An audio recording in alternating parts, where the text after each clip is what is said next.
Hello everyone, कैसे हैं आप सब लोग। आशा है सभी लोग बेहतरीन होंगे और मैं हूं आपका अपना इंजीनियर मुरलीधर जाखड़ और हम लोग पढ़ रहे हैं एनसीईआरटी क्लास 11 सब्जेक्ट मैथमेटिक्स और इसकी चैप्टर नंबर 13 स्टैटिस्टिक्स सांख्यिकी। तो प्यारे बच्चों, सबसे पहले वीडियो को लाइक और शेयर कर दीजिए। अपना जो एप्लीकेशन है जगदीश साइंस स्कूल बारिक के नाम से प्ले स्टोर पे उपलब्ध है, जिसे आप लोग डाउनलोड कर सकते हैं, जिसमें कक्षा 11 व 12 की मैथमेटिक्स की कंप्लीट चैप्टर्स का सॉल्यूशन गिवन है, जिसमें बेसिक से लेके प्रत्येक एक्सरसाइज, उनके एग्जांपल्स, क्वेश्चंस एंड विविध जो प्रश्नावली है उसके भी सभी क्वेश्चंस का सॉल्यूशन हम लोगों ने प्रोवाइड कराया है। कॉस्ट मात्र प्रति चैप्टर ₹1 रखा गया है, तो अपने फ्रेंड सर्कल में इसे शेयर करना बिल्कुल ना भूलें। आज हम लोग पढ़ेंगे एक्सरसाइज 13.1 में सबसे पहले माध्य के सापेक्ष माध्य विचलन ज्ञात करना। लेकिन कब? जब हमें संतत बारंबारता बंटन गिवन हो, उस स्थिति में हम लोग माध्य के सापेक्ष माध्य विचलन निकालना सीखेंगे। तो माध्य के सापेक्ष माध्य विचलन निकालने के लिए स्टूडेंट हमें जो क्वेश्चन वर्ग अंतराल वाले, वर्ग अंतराल एवं बारंबारता वाले जो क्वेश्चन दे रखे होंगे, उनमें हमें माध्य निकालना आना चाहिए। कक्षा 10 तक के स्तर पर हम लोगों ने माध्य ज्ञात करना सीखा है। तो चलिए एक एग्जाम्पल हम लोग लेते हैं, उससे माध्य के सापेक्ष माध्य विचलन ज्ञात करते हैं प्यारे बच्चों। तो देखिए स्टूडेंट, हमारे को एक क्वेश्चन गिवन है जो अपनी पाठ्य पुस्तिका का ही एग्जाम्पल नंबर 6 है। हमें बोला गया निम्नलिखित आंकड़ों के लिए माध्य के सापेक्ष माध्य विचलन ज्ञात कीजिए। अब यहां पर सबसे पहले प्राप्तांक और छात्रों की संख्या दे रखी है, तो मैं क्वेश्चन को जो है साइड में यहां लिख देता हूं। देन में जो सारी टेबल है वो एक साइड अलग से बनाऊंगा। प्राप्तांक,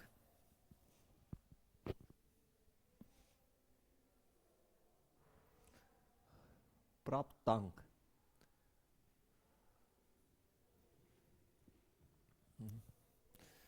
प्राप्तांक 10 से 20, 10 से 20। फर्स्ट हमें प्राप्तांक जो दे रखे हैं वो 10 से 20 और छात्रों की संख्या, छात्रों की संख्या की संख्या 10 से 20 के मध्य छात्रों की संख्या है 2। दूसरा है 20 से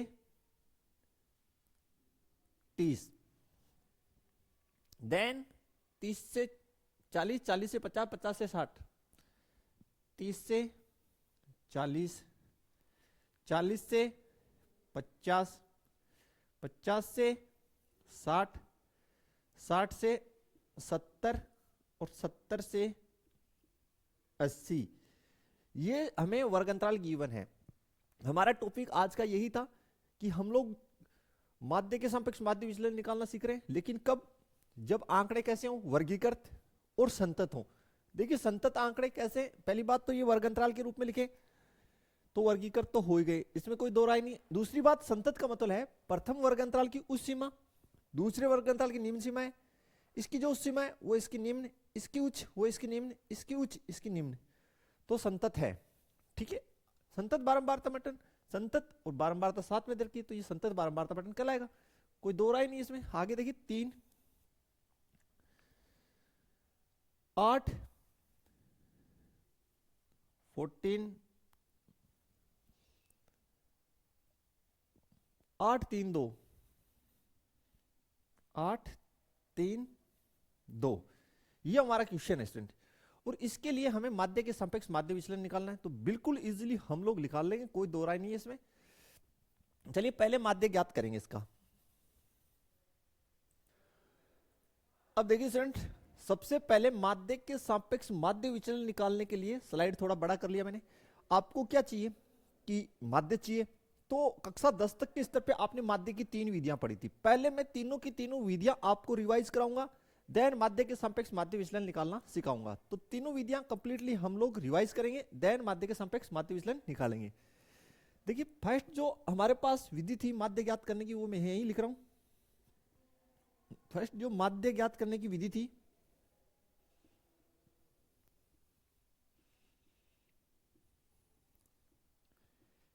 की विधियां,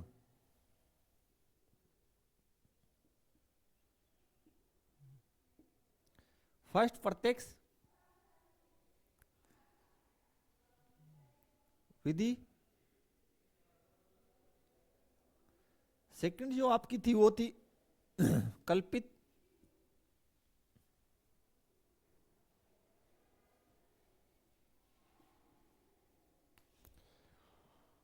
और थर्ड थी पग विचलन।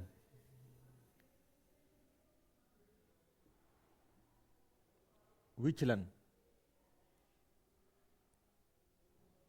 तो सबसे पहले हम लोग जो है जो अपनी प्रत्यक्ष विधि है उससे ये जो क्वेश्चन हमें गिवन है इसका माध्य निकालेंगे। तो चलिए स्टार्ट करते हैं प्रत्यक्ष विधि से इसको सोल्व करना। तो यहीं से सोल्व कर रहे हैं, कौन सी विधि से? प्रत्यक्ष विधि से। फर्स्ट है प्रत्यक्ष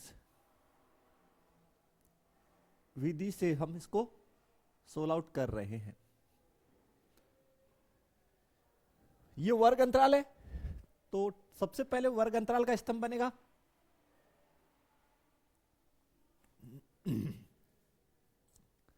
अंतराल जो आपको दे रखा है 10 से 20, 20 से 30, 30 से 40, 40 से 50, 50 से 60, 60 से 70 और 70 से 80। ये हमें वर्ग अंतराल गिवन है। दूसरे छात्रों की संख्या यानी बारंबारता फ्रीक्वेंसी, तो एफ आई छात्रों की संख्या एफ आई वो लिखेंगे 2, 3, 8, 14, 8, 3 और 2। यहां तक आपको क्लियर होना चाहिए सभी को। सबसे पहले आपको प्रत्यक्ष विधि से माध्य ज्ञात करने के लिए प्रत्यक्ष विधि से माध्य ज्ञात करने का सूत्र पता होना चाहिए। तो यहां पे मैं आपके सामने मेंशन कर देता हूं, x बार बराबर योग x I multiply F I बट्टे योग एफ आई। ये आपका प्रत्यक्ष विधि से माध्य ज्ञात करने का फॉर्मूला है। तो प्यारे बच्चों, सबसे पहले आप लोग जो है इनकी योग बना लीजिए। आपको योग एफ आई बना लीजिए, जो आपके पास आएगा 40। कितना आने वाला है? 40 आने वाला है। कर लीजिए आप योग। अब देखिए फॉर्मूले के अकॉर्डिंग हमें एक्स आई यानी वर्ग चिन्ह चाहिए, एक्स आई चाहिए। तो एक्स आई निकालने का तरीका क्या है? वो तरीका ये है, आप ये सभी की सभी निम्न सीमाएं हैं, ये सभी आपकी उच्च सीमाएं हैं। तो उच्च सीमा और निम्न सीमा को जोड़ के 2 का भाग लगा दीजिए, आपके पास एक्स आई की वैल्यूज आ जाएंगी। दूसरा तरीका, आप इसकी ऊंचाई निकाल लीजिए। उच्च सीमा माइनस निम्न सीमा, ऊंचाई कितना है? 10। सभी की ऊंचाई सेम है, आप कहेंगे यस सर। तो ऊंचाई सभी की 10 है, उस ऊंचाई का हाफ कर दो तो 5 हो गया। सभी निम्न सीमाओं में 5 जोड़ दो। तो चलिए फिर एक्स आई बन गया हमारा 15, 25, 35, 45, 55, 65, 75। ये हमारे एक्स आई आ गए। अब आपको एक्स आई को किससे मल्टीप्लाई करना है? According to formula. आप कहेंगे सर फॉर्मूले के अकॉर्डिंग जो है एक्स आई को एफ आई से मल्टीप्लाई करना है, तो एक स्तंभ यहां पे और क्रिएट कीजिए। तो x I multiply F I. अब देखिए प्यारे बच्चों, मल्टीप्लाई कर लीजिए इनको। 15 दूनी 30, 25, 75, 8 पंजो 40 का 0 हासिल 4, 8 24 और 4 28, 14 पंजो 70 की 0 हासिल 7, 56, 56 और 7, 56 और 7 63, 14, 14, 28, 34, 56, 14 बन जाओ 70 की 0 हासिल 7, 14, 14, 28, 34, 14, 56, 56 और 7 63, 8 बजे 40 की 0 हासिल 4 44। देखिए बेसिक जोड़ बाकी इसमें ज्यादा है, आप ध्यान से कीजिएगा। यहां पे अगर गलती होगी तो बस बेसिक जोड़ बाकी में होने की संभावना आपसे ज्यादा हो जाएगी, वो होनी नहीं चाहिए। 5 3 15 का 5 हासिल 1 18 1 19, वो 75 का डबल 150। क्लियर कीजिए अपनी सारी वैल्यूज स्टूडेंट, क्लियर मैचिंग कर लीजिए, कहीं पे भी है तो बताइए मुझे। नहीं एकदम से क्लियर है सारी। अब जैसे ही हम इनको ऐड करेंगे स्टूडेंट, आप लोग ऐड कर लीजिए, बेसिक सभी को आता ही है ऐड। तो योग जो है आपका x I multiply F I का, ये अपना बन के आ रहा है 1800। कितना बन के आ रहा है? 1800। यहां तक कोई समस्या नहीं होना चाहिए। तो माध्य निकालेंगे, एक्स बार बराबर 1800 और इसका योग आप कहेंगे सर 40। तो एक्स बार बराबर कितना? 0 से 0 कैंसिल, 4 दूनी 8, सॉरी 4 चौक 16, 4 चौक 16, ओ हो गया, फिर 2 बच गया, 0 20 45 हो गई। बता दीजिए कोई समस्या है तो। माध्य ज्ञात करने में कोई समस्या नहीं हुआ प्रत्यक्ष विधि से। अब आवश्यक नहीं है जब भी आप माध्य के सापेक्ष माध्य विचलन ज्ञात करें तो आप माध्य जो है प्रत्यक्ष विधि, कल्पित विधि और पग विचलन में से किसी से भी ज्ञात कर सकते हैं। पहले मैं तीनों विधियों से आपको माध्य ज्ञात करना सिखा दूंगा स्टूडेंट, देन मैं आपको माध्य के सापेक्ष माध्य विचलन ज्ञात करना सिखाऊंगा। बताइए इसमें कोई दिक्कत है तो प्रत्यक्ष विधि में बता दीजिए। प्रत्यक्ष विधि में कोई दिक्कत नहीं है, क्लियर है? ओके। अब चलते हम लोग सेकंड जो हमारी पैटर्न है वो है कल्पित विधि, उससे माध्य ज्ञात करना सीख लेते हैं। देखिए स्टूडेंट, सेकंड जो हमारे पास मेथड है वो है कल्पित विधि। कौन सा विधि है? सेकंड हमारा है माध्य ज्ञात करने की कल्पित विधि।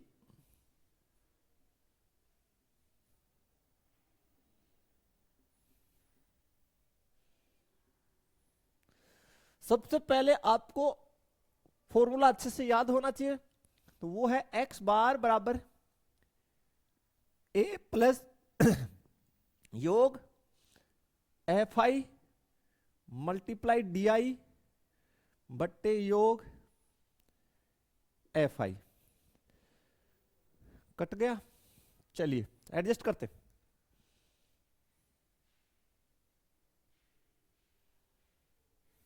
ओके देखिए प्यारे बच्चों, अब बात करते हैं ए की। हम लोगों ने पढ़ा है कि ए जो है वो कल्पित माध्य है,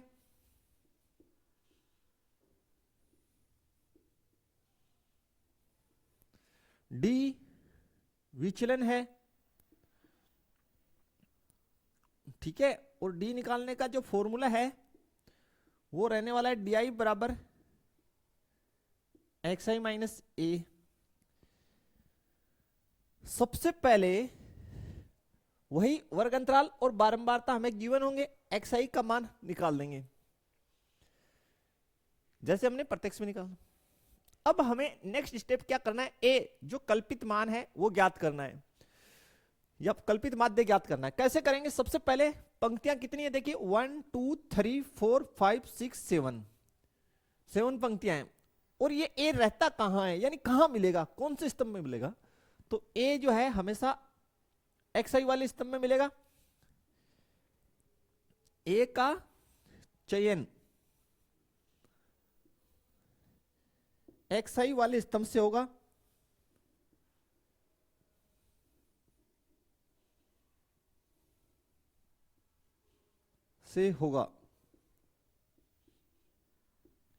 कौन से स्तंभ से होगा? एक्स आई वाले से। कैसे होगा? पंक्तियां गिन लीजिए, 1 2 3 4 5 6 7, ठीक है कोई ना। तो 7 का हाफ कर लीजिए, आप कहेंगे सर 3.5, तो भैया 3.5 जो आपको मिला है तो आप उसको 4 काउंट कर लो, क्योंकि ऐसे मान लो कि ये गलियां हैं, ये पहली गली, दूसरी गली, तीसरी गली, चौथी गली, पांचवी गली, छठी गली, सातवीं गली। अब दो गलियों के बीच में तो कोई रहेगा नहीं, ऐसे आप मान लीजिए। तो 3.5 का मतलब 4th नंबर रो में मिलेगा। तो 1 2 3 4 ये आपका हो गया ए।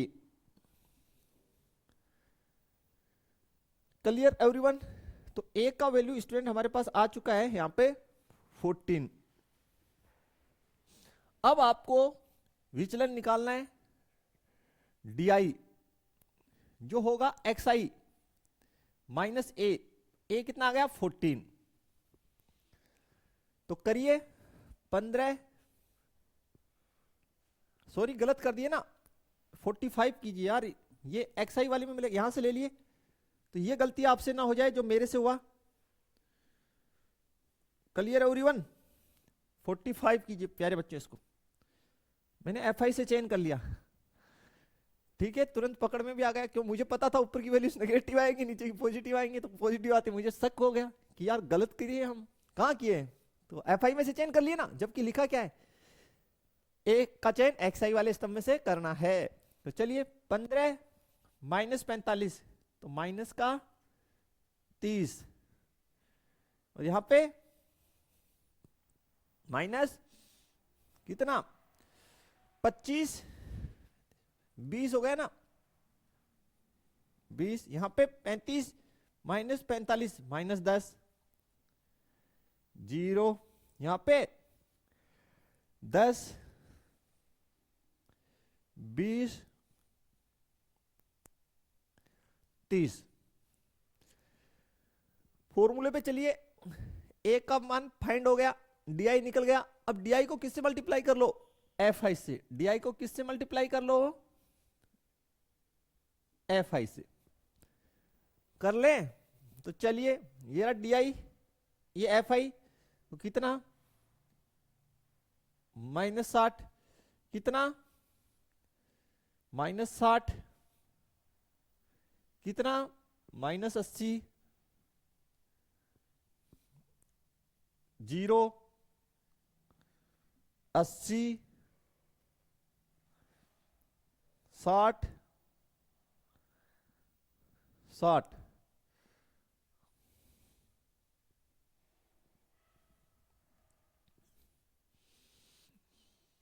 अब भैया यहां पे तो देखिए, यहां पे एक अजब ही काम हो गया। बेसिकली ऐसा होता नहीं है।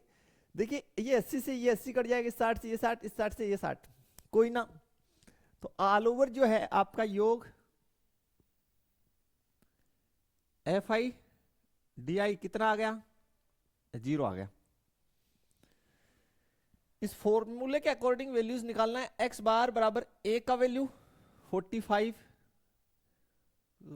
देखो आपको क्या करना है, अमूमन ऐसा नहीं होगा, यहां पे ये संयोग वंश हो गया, प्रयोग नहीं किया गया, संयोग वंश ही हुआ है। तो इन नेगेटिव वाले नंबर्स को एक साइड जोड़ना है, पॉजिटिव को एक साइड जोड़ना है। इन तीनों को एक साइड सपोज दैट आपने जोड़ा, कितना हुआ ये 6 6 12 12 8, यानी माइनस का 200 हो गया। इनको जोड़े प्लस वालों को, तो ये 200 हो गया। ऑल ओवर इनको जोड़े तो 0 हो गया।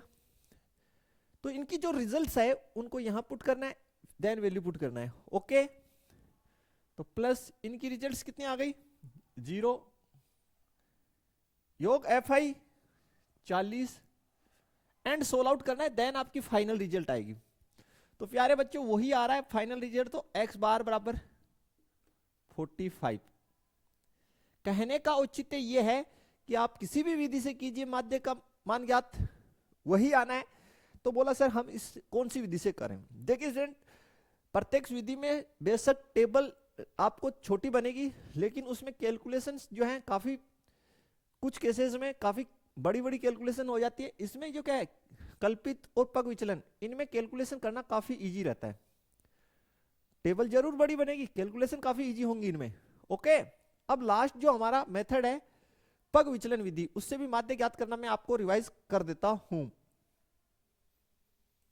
देखिए सर नेक्स्ट जो है, हमें ये पता होना चाहिए कि भाई पग विचलन विधि का जो फॉर्मूला है माध्य ज्ञात करने का वो क्या होगा, वो पता होना चाहिए। तो x बार बराबर a प्लस योग एफ आई मल्टीप्लाई यू आई बट्टे योग F I into H.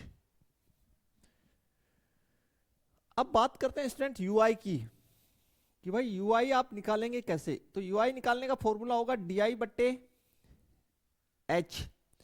D I आपको पता ही है, अभी हमने बताया कि विचलन है, एच क्या है, ऊंचाई है, तो लिख लेते हैं। और डी आई कैसे निकलता है वो भी लिख लेते हैं। डी आई बराबर एक्स आई माइनस ए, जो हम ऑलरेडी निकाल ही चुके हैं ना स्टूडेंट यहाँ पे, तो लिख देते हैं यू आई डी आई जो है पुनः लिख देते हैं विचलन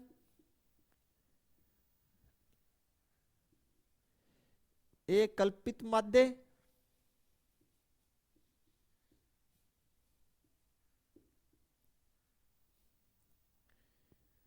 यू आई पग विचलन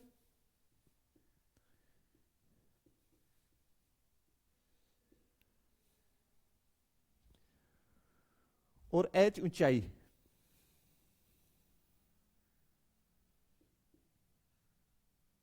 वर्ग अंतराल की ऊंचाई, यहां तक क्लियर होना चाहिए। तो डी आई निकाल लिए, यू आई, अब एच कितना है आपके पास, वर्ग अंतराल की ऊंचाई उस सीमा माइनस न्यून सीमा कितना है, आप कहेंगे सर 10, तो यू आई बराबर डी आई बट्टे एच, एच की जगह हम 10 लिखेंगे, तो ये कितना -3 -2 -1 0 1 2 3, ये यू आई आ गया।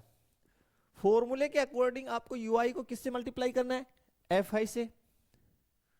तो you I multiply F I, तो माइनस का 6 -6 -8 0 8 6 2 मल्टीप्लाई 3 6। नेगेटिव वालों को एक साइड ऐड कर लीजिए, तो ये माइनस का 14, पॉजिटिव को एक साइड ऐड कर लो 14। Clear everyone? तो इनका योग कर दो, योग F I U I is equal to 0। इसमें कोई डाउट है तो आप बता सकते हैं, यहां तक क्लियर होना चाहिए आपको बिल्कुल। तो स्टूडेंट सबसे पहले अब वही काम करना है, वैल्यूज रखनी है। यहां पे आप पग विचलन विधि जरूर लिख लीजिएगा। थर्ड जो मेथड था पग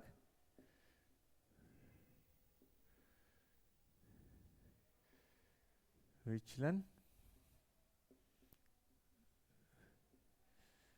विधि, ठीक है। तो सारी जो वैल्यूज आ गई उनको पुट कर दीजिए।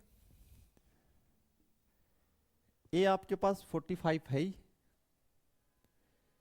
इनका योग 0 आया है, ये 40 है, h की वैल्यू 10 है, तो x बार बराबर 45। ठीक है प्यारे बच्चों, तो अभी तक हम लोगों ने सिर्फ माध्य ज्ञात करना सीखा है, जो कक्षा 10 का ही था उसी को हमने ऑलरेडी रिवाइज किया है, तीनों मेथड। तो बुक में अगर किसी भी मेथड से कर रखा हो तो आप ये ना बोले सर ये कौन सा मेथड है, मैंने तीनों जो मेथड है कक्षा 10 के स्तर के वो तीनों आपको रिवाइज करा दिया। आप किसी भी मेथड से कर सकते हैं, पग विचलन विधि से भी कर सकते हैं, लेकिन अगर आपको एक्सआई दे रखा हो एग्जाम में, आपको केवल एक्सआई की वैल्यूज गिवन हो और एफआई की, यानी आपको असंतत बारंबारता बंटन दे रखा हो। फिर से सुन लीजिए, अगर आपको एक्सआई और एफआई की वैल्यू दे रखी है यानी असंतत बारंबारता बटन दे रखा है, उस स्थिति में आप लोग इस मेथड का इस्तेमाल ना करें। रीजन आपको पता है कि आपके पास उस स्थिति में ऊंचाई उपलब्ध नहीं होगी, प्रत्यक्ष और कल्पित का ही आप इस्तेमाल करें। अगर वर्ग अंतराल से क्वेश्चन है तो देन तीनों में से किसी से भी कर सकते हैं।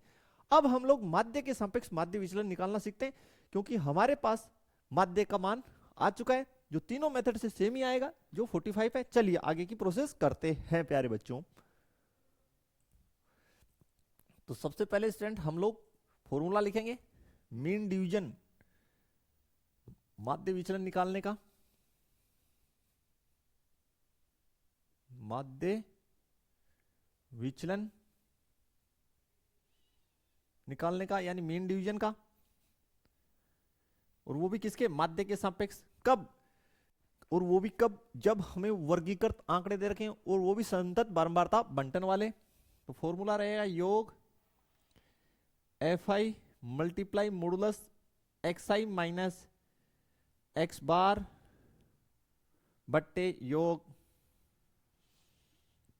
F I. क्लियर। अब कुछ बच्चे सोच रहे होंगे सर टेबल काफी बड़ी हो जाएगी। देखिए टेबल बड़ी हो जाएगी, कोई टेंशन नहीं है, आप उसको 2 पार्ट्स में बना सकते हैं, उसमें कोई इश्यू नहीं है। पहले माध्य आप सेपरेट निकाल लें और माध्य विचलन सेपरेट निकाल लें, कोई दिक्कत नहीं है। मैं दोनों को सेपरेट सेपरेट निकाल रहा हूं, पहले मैं माध्य निकाल रहा हूं, देन मैं माध्य विचलन निकाल रहा हूं। तो ये सब अपने पास हो गया यहाँ पे, इतना क्लियर। अब फॉर्मूले के अकॉर्डिंग हम एक कॉलम और बना लेंगे, वो बनाएंगे modulus x i minus x बार का। तो एक्स बार की जगह मैं 45 लिख रहा हूं डायरेक्ट यहां पे। क्लियर। देखिए चूंकि मॉडुलस लगा हुआ है तो सारे की सारी नेगेटिव एनर्जीज फिनिश हो जाएंगी। नेगेटिव एनर्जी फिनिश होने का मतलब ये है कि सारे के सारे नकारात्मक मान जो हैं धनात्मक हो जाएंगे। अब से दुनिया पॉजिटिव ही सोचेगी। क्लियर। ओके, मॉडुलस लगा दीजिए। तो 15 माइनस 45 तो कितना, माइनस 30 आएगा, लेकिन मॉडुलस लगाए तो पॉजिटिव लिखेंगे। 25 माइनस 45 15, लेकिन नेगेटिव आया, मॉडुलस लगाया पॉजिटिव लिखेंगे। 35 और माइनस 45 तो माइनस 10, लेकिन पॉजिटिव लिखेंगे। ये 0 कितना, 55 माइनस 45 10, 65 माइनस 45 20, 75 तो ये 30 कर दीजिए। यहां तक क्लियर होना चाहिए। देन अकॉर्डिंग टू फॉर्मूला आपको एफ आई से modulus x i minus x बार को मल्टीप्लाई करना है। तो एक स्तंभ यहां पे आप और क्रिएट कर लीजिए, F i multiply modulus x i minus 45, क्योंकि एक्स बार की वैल्यू 45 है। तो कर दीजिए, इसको इससे मल्टीप्लाई कीजिए तो ये हो गया 60, इसको इससे 15 तिया 45, इसको इससे 80, इसको इससे 0, इसको इससे 80, इसको इससे 60 और इसको इससे 60।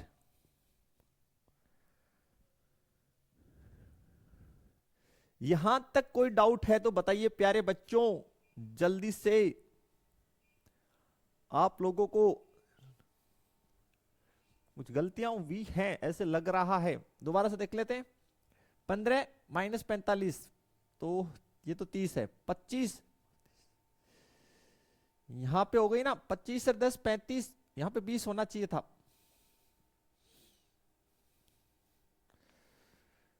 ठीक है, 20 तिया 60। ओके,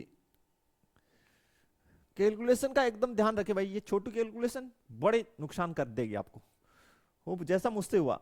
अब इन सबको ऐड करूंगा, 6 6 12 12 8 20, 200 200 इस साइड 400 हो जाएगा। तो यहीं पे लिखेंगे टेबल में आप नीचे योग